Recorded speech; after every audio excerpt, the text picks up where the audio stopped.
Sir KR ಪೇಟೆ ತಾಲೂಕಿನ ರೈತ ಸರ್ ಮಂಜೇಗೌಡ ಅಂತ ನಿನ್ನೆ ಮಂಡ್ಯ DC ಆಫೀಸ್ ಮುಂದೆ ಪೆಟ್ರೋಲ್ ಸುರಿದುಕೊಂಡು ಆತ್ಮಹತ್ಯೆಗೆ ಯತ್ನ ಮಾಡಿದ್ರು. ತಕ್ಷಣ ಆಸ್ಪತ್ರೆ ಕೂಡ ಮಾಡಲಾಗಿತ್ತು. ಇವತ್ತು ಬೆಳಿಗ್ಗೆ ತೀರ್ಕೊಂಡಿದ್ದಾರೆ.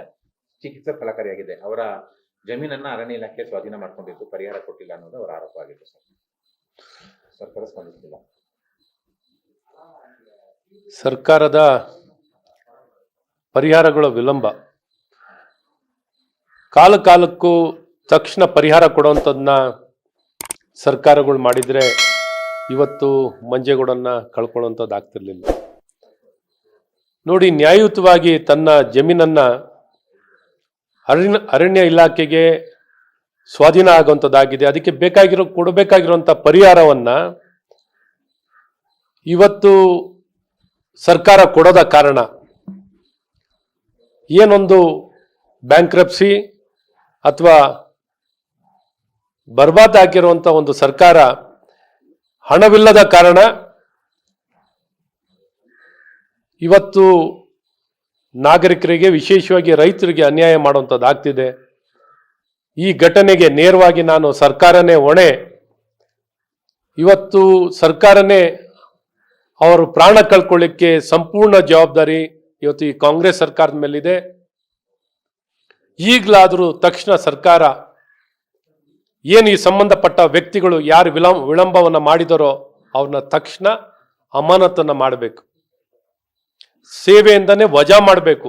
ಯಾಕೆಂದರೆ ಭಾಳ ಸ್ಪಷ್ಟ ಸಂದೇಶ ಕೊಡುವಂಥದ್ದಾಗಬೇಕು, ಸೇವೆಯಿಂದನೇ ವಜಾ ಮಾಡೋಂಥದ್ದಾಗಬೇಕು. ಮತ್ತು ಆ ಕುಟುಂಬಕ್ಕೆ ಪರಿಹಾರವನ್ನು ದೊಡ್ಡ ಮಟ್ಟದಲ್ಲಿ ಪರಿಹಾರ ಕೊಡುವಂಥದ್ದಾಗಬೇಕು. ಮತ್ತು ನ್ಯಾಯಯುತವಾಗಿ ಸಿಗಬೇಕಾಗಿರೋಂಥ ಪರಿಹಾರನೂ ಕೊಡಿ.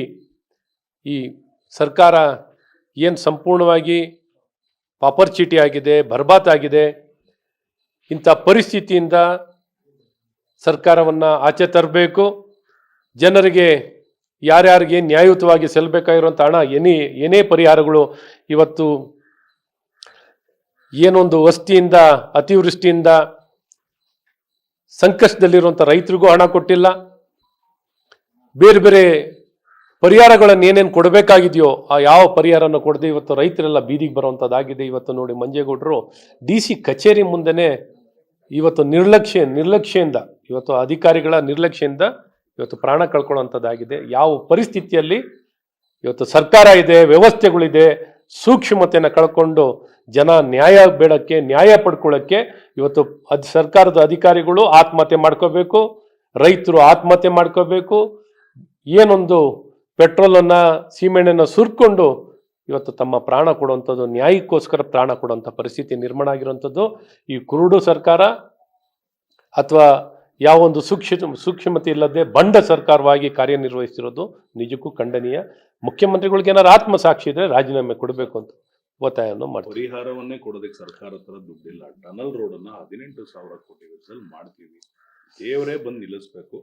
ಯಾಕಂದ್ರೆ ಕೇಂದ್ರ ಸರ್ಕಾರ ಖಾಲಿ ಟ್ರಂಕ್ ಅನ್ನೋ ರೀತಿಯಲ್ಲಿ ಮಾತಾಡಿದ್ದಾರೆ ಬೆಂಗಳೂರು ಅಭಿವೃದ್ಧಿ. ನೋಡಿ, ಇದು ಬಂಡತನ. ನೋಡಿ, ಮುಖ್ಯವಾಗಿ ನಾವೇನು ಟನಲ್ ವಿರೋಧಿಗಳಲ್ಲ, ಭಾಳ ಸ್ಪಷ್ಟವಾಗಿ ಹೇಳಕ್ಕೆ ಇಷ್ಟಪಡ್ತೀನಿ. ಇವತ್ತು ಜನರು ಎಲ್ಲ ಕಡೆನೂ ಅಭಿವೃದ್ಧಿ ಬೇಕು ಅಂತಾರೆ. ನಾವು ಯಾವತ್ತು ಭಾರತೀಯ ಜನತಾ ಪಾರ್ಟಿ ಅಭಿವೃದ್ಧಿಗೆ ವಿರೋಧಿಗಳಲ್ಲ. ಆದರೆ ಇವತ್ತು ಸಾರ್ವಜನಿಕ ಸ್ಥಳಗಳನ್ನು, ಲಾಲ್ಬಾಗ್ ಅಂತ ಸ್ಥಳಗಳನ್ನು ಅಥವಾ ಸ್ಯಾಂಕಿ ಟ್ಯಾಂಕ್ ಅಂತ ಸ್ಥಳಗಳನ್ನು ಈ ಒಂದು ಟನ್ನಲ್ಗೆ ಬಳಕೆ ಮಾಡ್ತಿರೋವಂಥದ್ದು ಏನು ಸಾರ್ವಜನಿಕ ಸ್ಥಳಗಳು. ಯಾಕಂದರೆ ಇಲ್ಲೆಲ್ಲ ಒಂದು ಕಡೆ ದುಡ್ಡನ್ನು ಉಳಿಸ್ಕೊಳ್ಳೋಕ್ಕೋಸ್ಕರ ಸಾರ್ವಜನಿಕ ಸ್ಥಳಕ್ಕೆ ಸ್ಯಾಂಕಿ ಕೆರೆ, ಹೆಬ್ಬಾಳ್ ಕೆರೆ ಅಥವಾ ನಮ್ಮ ಲಾಲ್ಬಾಗನ್ನು ಬಳಕೆ ಮಾಡ್ತಿರೋವಂಥದ್ದು, ಅಥವಾ ಯಾವ ಒಂದು ಕ್ರಮಬದ್ಧವಾಗಿ ಒಂದು ಫೀಸಿಬಿಲಿಟಿ, DPR ಇವು ಯಾವ ಸರಿ ಮಾಡ್ದೇ ಹುಚ್ಚುಚ್ಚಾಗಿ ಅವರೇ ಒಪ್ಕೊಂಡಿದ್ದಾರೆ.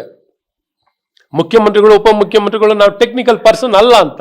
ಆದರೆ ಇವರು ಟೆಕ್ನಿಕಲ್ ಪರ್ಸನ್ ಅಂತ ಒಪ್ಕೋತಾರೆ. ನಾವು ಏನು ಟೆಕ್ನಿಕಲ್ ಪರ್ಸನ್ ಅಲ್ಲ.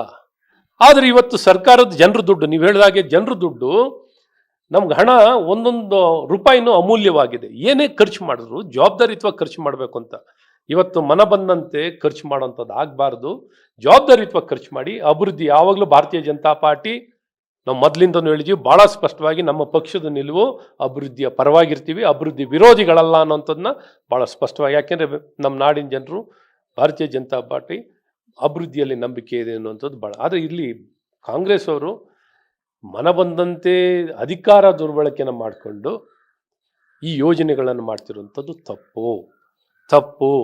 ಅದಕ್ಕೆ ಭಾಳ ಸ್ಪಷ್ಟವಾಗಿ ವ್ಯವಸ್ಥಿತವಾಗಿ ಮಾಡೋಂಥದ್ದು ಆಗಬೇಕು, ಮಾಡ್ತಿಲ್ಲ. ಮತ್ತೆ ರೈತರು ಸರ್ ಬೆಳಗಾವಿ, ವಿಜಯಪುರ, ಬಾಗಲಕೋಟೆನಲ್ಲಿ ಕೂಡ ಕಬ್ಬು ಬೆಲೆ ನಿಗದಿಗಾಗಿ ಕಳೆದ 7 ದಿನಗಳಿಂದ ಹೋರಾಟ ಮಾಡ್ತಿದ್ದಾರೆ. ಗುಂಡ್ಲುಪೇಟೆನಲ್ಲಿ ಕೆರೆಗಳಿಗೆ ನೀರು ಹರಿಸಿ ಅಂತ ಅಲ್ಲೂ ಕೂಡ 4-5 ದಿನದಿಂದ ರೈತರು ಹೋರಾಟ ಮಾಡ್ತಿದ್ದಾರೆ. ಈ ಕೃಷಿಕರ ಸಮಸ್ಯೆಗಳನ್ನ ಯಾಕೆ ಇಷ್ಟೊಂದು ನಿರ್ಲಕ್ಷ್ಯ ಸರ್ಕಾರದ್ದು ಅಂತ? ಈ ಕಾಂಗ್ರೆಸ್ ಸರ್ಕಾರ ಅಂದರೆ ರೈತರು ವಿರೋಧಿ. ಯಾವಾಗಾರ ನೋಡಿ ನೀವು, ಅವ್ರ ಸಾಲನೂ ಮನ್ನಾ ಮಾಡಲ್ಲ, ಅಥವಾ ಅವರ ನೆರವಿಗೆ ಬರೋಲ್ಲ. ಪ್ರಧಾನ ಮಂತ್ರಿ ಕಿಸಾನ್ ಸನ್ಮಾನ್ ಯೋಜನೆಯಲ್ಲಿ ನಾವು 4,000 ಕೊಡ್ತಿದ್ದು 4,000 ರೈತ ವಿದ್ಯಾನಿಧಿ ತಗೊಂಡ್ರು, ಹಿಂದೆ ತೊಗೊಂಡ್ರು. ಈ ರೀತಿ ಗೊಬ್ಬರದ ವಿಷಯದಲ್ಲಾಗಿರಲಿ, ಬೀಜದ ವಿಚಾರದಲ್ಲಾಗಿರಲಿ, ಎಲ್ಲ ಕಡೆ ನಿರ್ಲಕ್ಷ್ಯನೇ ಇವರು. ನಿರ್ಲಕ್ಷ್ಯ. ಮತ್ತು ಇವತ್ತು ಮಹಾರಾಷ್ಟ್ರದಲ್ಲಿ ಏನು ನಿಗದಿ ಮಾಡಿದ್ದಾರೆ ಬೆಲೆಗಳನ್ನು, ನಮ್ಮಲ್ಲೂ ಕೊಡಬೇಕಲ್ವಾ? ಯಾರು ಕೊಡದೇನೇನು ನಾವು ಕೇಳ್ತಿಲ್ವಲ್ಲ. ಕಬ್ಬು ಬೆಳೆಗಾರರು ಯಾರು ಕೇಳ್ದಂಥದ್ದನ್ನೇನು ಕೇಳ್ತಿಲ್ಲ. ನ್ಯಾಯಯುತವಾಗಿ ಮಹಾರಾಷ್ಟ್ರದಲ್ಲಿ ಏನು ನಿಗದಿ ಮಾಡಿದ್ರು ಆ ಬೆಲೆಯನ್ನು ನಮ್ಮಲ್ಲೂ ಕೊಡಿ ಅಂತ ಕೇಳಿದ್ದಾರೆ. ಆ ಪ್ರಕಾರದಲ್ಲಿ ಕೊಡಿ ಅಂತಂದು ನಾವು ಒತ್ತಾಯವನ್ನು ಮಾಡ್ತೀವಿ. ಸರ್, ಸ್ಯಾಂಕಿಗೆ ಮುಂದಿನ ವಾರ ನೀವು ಕೂಡ ಅಭಿಯಾನ ಟನಲ್ ವಿಚಾರವಾಗಿ ಮಾಡ್ತೀವಿ. 6ನೇ ತಾರೀಕಿಂದ 1 ವಾರಗಳ ಕಾಲ ಸರ್ ಪಾಟ್ ಹೋಲು ಮತ್ತೆ ಕಸಕ್ಕೆ ಸಂಬಂಧಪಟ್ಟ ಇನ್ಸ್ಪೆಕ್ಷನ್ ಇದೆಯಲ್ಲ ಬಿಜೆಪಿ, ಏನೊಂದು ಈ ಕಾಂಗ್ರೆಸ್ ಸರ್ಕಾರ ಈಗ ಅಧಿಕಾರಕ್ಕೆ ಬಂದು 30 ತಿಂಗಳಾಗಿದೆ. 2.5 ವರ್ಷ 30 ತಿಂಗಳ ಕಾಲ ಆಗಿದೆ. ಇನ್ನೂ ಮೀನಾಮೇಷ ಮಾಡ್ತಿದ್ದಾರೆ. ಎಷ್ಟು ದುಡ್ಡು ತೊಗೊಳ್ತಿದ್ದಾರೆ? Solid waste management, user fee. ಸಾಧಾರಣ ನನ್ನ ಪ್ರಕಾರ ಒಂದು 2,500 ಕೋಟಿಯಷ್ಟು ಹಣ ಬರೀ ಕಸದಲ್ಲೇ ಬೆಂಗಳೂರು ಜನರಂತ ಪಡ್ಕೋತಿದ್ದಾರೆ. ಏನೋ ಅಲ್ಪ ಹಣವನ್ನು ಪಡ್ಕೊಳ್ಬೇಕಾಗಿರೋ ಇಲ್ಲಿ ಖರ್ಚಾಗೋದು ಒಂದು 1,200 ಕೋಟಿ ಅಂತ ಹೇಳಿದ್ದಾರೆ. 1,200 ಕೋಟಿ ಜಾಗದಲ್ಲಿ 2,500 ಕೋಟಿ ಪಡ್ಕೊಳ್ಳುವಂಥದ್ದಾಗ್ತಿದೆ. ಆದರೆ ಸಣ್ಣ ಮೊತ್ತ ಒಂದು 50%, ಒಂದು 25% ಕಸ ವಿಲೇವಾರಿನಲ್ಲಿ ಜನರಿಂದ ತೊಗೊಳ್ಬೇಕು ಅಂತಿದೆ. ಆದರೆ ಇವರು ಡಬಲ್ ಅಮೌಂಟ್ ತೊಗೊಂಡು ಇವತ್ತು ಇಡೀ ಬೆಂಗಳೂರಿನಲ್ಲಿ ಅವ್ಯವಸ್ಥೆ, ಎಲ್ಲ ಕಡೆ ಕಸದ ರಾಶಿಗಳು ನೋಡೋಂಥದ್ದಾಗ್ತಿದೆ. ಎಲ್ಲದರಲ್ಲೂ ವಿಫಲರಾಗಿದ್ದಾರೆ. ಅದ್ರ ಜೊತೆ ಗುಂಡಿಗಳೇ ಗುಂಡಿ. 30 ತಿಂಗಳಾದ್ರೂ ತೆಗೆದ್ರೆ ಬಿ ಜೆ ಪಿ ಮೇಲೆ ಏನು ಆಪಾದನೆ ಮಾಡೋವಂಥದ್ದಾಗುತ್ತೆ. ಬಿ ಜೆ ಪಿ ಮೇಲೆ ಆಪಾದನೆ ಎಂತ ಒಂದು ಪ್ರಜ್ಞೆ ಇಲ್ಲದೆ ಜವಾಬ್ದಾರಿಯುತವಾಗಿ ಬಂಡತನದಲ್ಲಿ ಮಾತಾಡ್ತಿದ್ದಾರೆ. ಹಾಗಾಗಿ ರಾಜಕೀಯ ಪ್ರೇರಿತವಾಗಿ ಇವತ್ತು ಬೆಂಗಳೂರು ನಗರದಲ್ಲಿ ರಸ್ತೆಗಳ ಪರಿಸ್ಥಿತಿ ಭಾಳ ದುಸ್ಥಿತಿಯಲ್ಲಿದೆ. ಇಲ್ಲಿ ನೋಡಿದ್ರು ಗುಂಡಿಗಳಲ್ಲಿ ರಸ್ತೆಗಳಿದೆ. ಹಾಗಾಗಿ ಇನ್ನೂ ಅವ್ರು ಕೊಟ್ಟ ಮಾತುಗಳನ್ನು ಪದೇ ಪದೇ ಉಳಿಸ್ಕೊಳ್ಳೋಕ್ಕಾಗಿಲ್ಲ. ಏನು ಡೆಡ್ಲೈನ್ ಕೊಟ್ಟಿರೋ ಆ ಡೆಡ್ಲೈನ್ಗಳನ್ನ ಉಳಿಸ್ಕೊಂಡಿಲ್ಲ. ಇವತ್ತು ರಸ್ತೆಗಳನ್ನೂ ಸರಿ ಮಾಡಲಿಕ್ಕೆ ಈ ಸರ್ಕಾರದಿಂದ ಆಗ್ತಿಲ್ಲ.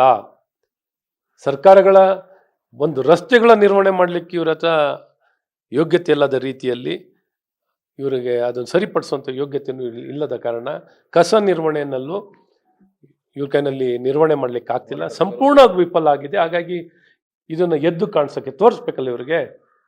ಹಾಗಾಗಿ 6ನೇ ತಾರೀಕಿಂದ 15ನೇ ತಾರೀಕುವರೆಗೂ ಇದನ್ನು ಅಭಿಯಾನವನ್ನು ಮಾಡುವಂಥದ್ದಾಗ್ತಿದೆ. ಹೇಳ್ತಾರೆ, ಅದನ್ನು ತಿಳಿಸ್ತಾರೆ. ಹೇಗೆ ಅಭಿಯಾನಗಳು ಈ ಬೆಂಗಳೂರಿನಲ್ಲಿ ಎಲ್ಲ ಭಾಗದಲ್ಲೂ ಮಾಡೋವಂಥದ್ದಾಗುತ್ತೆ, ತೋರಿಸುವಂಥದ್ದಾಗುತ್ತೆ. ಇದನ್ನು ತೋರಿ ತದನಂತರ ಒಂದು ದಿನ ಸ್ಯಾಂಕಿ ಕೆರೆ ಮುಂದೆನೂ ಪರಿಶೀಲನೆ ಮಾಡುವಂಥದ್ದಾಗ್ತಿದೆ. ಯಾಕೆಂದರೆ ಇವತ್ತು ಈ ಟನ್ನಲ್ಲು ಎಂಟ್ರಿ ಎಕ್ಸಿಟ್ ರ್ಯಾಂಪ್ಗಳನ್ನು ಇಲ್ಲಿ ತರುವಂಥದ್ದು, ಅಂಡರ್ಗ್ರೌಂಡ್ ಟನಲ್ ತರುವಂಥದ್ದು ಆಗ್ತಿರುವಂಥದ್ದು ನಿಜಕ್ಕೂ ಖಂಡನೀಯ. ಈ ವಿಚಾರದಲ್ಲೂ ಎಲ್ಲ ಒಂದು ಕಡೆ ಸ್ಯಾಂಕಿ ಕೆರೆ ರಕ್ಷಣೆ ಮಾಡುವಂಥದ್ದು, ಸ್ಯಾಂಕಿ ಕೆರೆ ರಕ್ಷಣೆ ಮಾಡುವಂಥದ್ದು ನಮ್ಮೆಲ್ಲರ ಕರ್ತವ್ಯ ಆಗಿರ್ತದೆ. ಈ ಕರ್ತವ್ಯನ ಪಾಲನೆ ಮಾಡಲಿಕ್ಕೆ ಖಂಡಿತ ಜನ ಆಕ್ರೋಶ ಇದೆ. ಇವತ್ತು ನಮ್ಮ ಮೇಲೆ ದೊಡ್ಡ ಜವಾಬ್ದಾರಿ ಇದೆ. ಸರ್ಕಾರನೆಲ್ಲ ಒಂದು ಕಡೆ ಇನ್ನೂ ಪರಿಣಾಮಕಾರಿಯಾಗಿ ತರಾಟೆಗೆ ತಗೊಳ್ಬೇಕು, ಸರ್ಕಾರವನ್ನು ಬಯಲಿಗಿಳಿಬೇಕು ಅನ್ನೋಂಥದ್ದು ಜನರ ಅಪೇಕ್ಷೆ ಇದೆ. ಅಪೇಕ್ಷೆಯ ಪೂರಕವಾಗಿ ಯಾವಾಗ ಸರ್ಕಾರ ವಿಫಲವಾಗಿದೆಯೋ ಇದು ನಮ್ಮ ಕರ್ತವ್ಯ ಆಗಿದೆ. ಜನಪರವಾಗಿ ಆಂದೋಲನವನ್ನು ಮಾಡುವಂಥದ್ದು.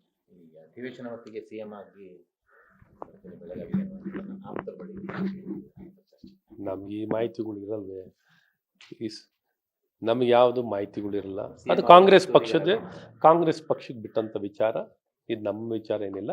ಆದರೆ ನಿಮ್ಮ ಜಗಳದಲ್ಲಿ, ಅಪ್ಪ ಅಮ್ಮನ ಜಗಳದಲ್ಲಿ ಕೂಸು ಬಡವ ಆಯಿತು ಅನ್ನೋಂಥ ರೀತಿಯಲ್ಲಿ ನಮ್ಮ ನಾಡಿನ ಪರಿಸ್ಥಿತಿ ಸಂಕಷ್ಟಕ್ಕೆ ಹೋಗಬಾರ್ದು. ಸಂಕಷ್ಟಕ್ಕೆ ಹೋಗಿ ಅಧೋಗತಿಗೆ ಹೋಗಬಾರ್ದು. ಅಧೋಗತಿಗೆ ಹೋಗುವಂಥದ್ದಾಗಿದೆ. ಅಧೋಗತಿಯಲ್ಲಿ ಪರಿಸ್ಥಿತಿಯಲ್ಲಿದೆ. ಇವತ್ತು ನೋಡಿ, ರೈತ ಆತ್ಮಹತ್ಯೆ ಮಾಡ್ಕೊಳ್ತಿರೋದು ಈ ಅಧಿಕಾರದ ಗುದ್ದಾಟದಲ್ಲಿ. ಈ ಗುದ್ದಾಟ, ನಾನು ಮುಖ್ಯಮಂತ್ರಿ ಅನ್ನುವಂಥ ಗುದ್ದಾಟದಲ್ಲಿ ನಿಜಕ್ಕೂ ರಾಜ್ಯ ದುಸ್ಥಿತಿಗೆ ಬಂದಿದೆ, ಅಧೋಗತಿಗೆ ಬಂದಿದೆ. ಹಾಗಾಗಿ ಯಾರು ಮುಖ್ಯಮಂತ್ರಿ ಆಗ್ತಾರೋ ಅದು ಕಾಂಗ್ರೆಸ್ ಪಕ್ಷಕ್ಕೆ ಬಿಟ್ಟಿರೋ. ನಾವೇನಾದ್ರ ಬಗ್ಗೆ ತಲೆ ಕೆಡಿಸ್ಕೊಳ್ಳೋದು ಅದು ಅವರ ಒಳ ವಿಚಾರ. ಆದರೆ ರಾಜ್ಯದ ಜನರ ಸಮಸ್ಯೆಯನ್ನು ಹೆಚ್ಚುತ್ತಾನೆ ಇದೆ. ಹಾಗಾಗಿ ರೈತ ವಿರೋಧಿಯಾಗಿದೆ, ಜನ ವಿರೋಧಿಯಾಗಿದೆ, ಬೆಂಗಳೂರು ನಗರ ವಿರೋಧಿಯಾಗಿದೆ. ಇವೆಲ್ಲ ಸಮಗ್ರವಾಗಿ ನೋಡಿದಾಗ ನಿರುದ್ಯೋಗ, ದುಸ್ಥಿತಿಯಲ್ಲಿ ಏನು ಒಂದು ಬರ್ಬಾದ್ ಆಗಿರುವಂಥ ಒಂದು ಸರ್ಕಾರವಾಗಿರುವಂಥದ್ದು, ಇವರೆಲ್ಲರ ಅಧಿಕಾರ ದುರ್ಬಳಕೆ, ತಮ್ಮ ಸ್ವಂತ ಸ್ವಯಂ ಅಭಿವೃದ್ಧಿಗಾಗಿ, ಅಧಿಕಾರಕ್ಕಾಗಿ ಪರದಾಟದಲ್ಲಿ ಇವೆಲ್ಲ ನಮಗೆ ಸಂಕಷ್ಟಕ್ಕೆ ಸಿಲುಕಿರುವಂಥದ್ದು ನಿಜಕ್ಕೂ ಖಂಡನೀಯ. ನೋಡುವ ಏನೇನಾಗುತ್ತೆ ಅವರ ಬೆಳವಣಿಗೆ ಎದುರು ನೋಡ್ತಾ ಇರೋಣ. ಲೇಟೆಸ್ಟ್ ಹಾಗೂ ಇಂಟ್ರೆಸ್ಟಿಂಗ್ ಸುದ್ದಿಗಳಿಗಾಗಿ ಬಾಸ್ ಟಿವಿ ಕನ್ನಡ ಚಾನೆಲ್ನ ಸಬ್ಸ್ಕ್ರೈಬ್ ಮಾಡಿ. ಹಾಗೆಯೇ ಬೆಲ್ ಐಕಾನ್ ಪ್ರೆಸ್ ಮಾಡಿ. ಇದರ ಜೊತೆಗೆ ಫೇಸ್ಬುಕ್, ಇನ್ಸ್ಟಾಗ್ರಾಮ್, ಎಕ್ಸ್ನಲ್ಲೂ ಮಿಸ್ ಮಾಡದೆ ಫಾಲೋ ಮಾಡಿ.